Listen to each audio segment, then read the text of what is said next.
ดีสงกรานต์ครับดูท้ายปืนช่างน้อยครับ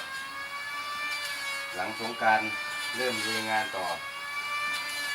ดูท้ายปืน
ท้ายปืนช่างน้อยครับกำลังทำประมาณหลายกระบอกครับออเดอร์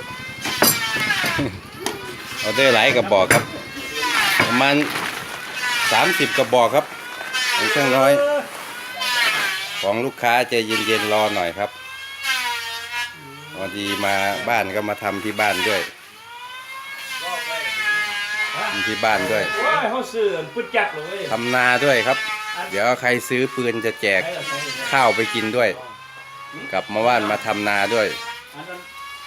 ประมาณ30กระบอกครับมีหลายทรงหลายอย่างไม้มะลิดก็มีไม้ขี้เหล็กไม้ประดู่กำคอเยอะครับพอดีให้เขามาใส่ไม้ให้ด้วยครับจะได้ทำท้ายกล่องไก่ก็มีครับกล่องไก่ใครชอบไก่ชนก็กล่องไก่ก็มีสวยๆใส่ไก่ชนไม่ต้องอุ้มให้เมื่อยมือใส่รถกระบะไปได้เลยเปิดก็เอาใส่ไก่ไว้ได้เลยครับเร่งให้อยู่ครับ30กระบอกเดี๋ยวเสร็จแล้วเดี๋ยวเอาลงให้ดูอีกทีครับ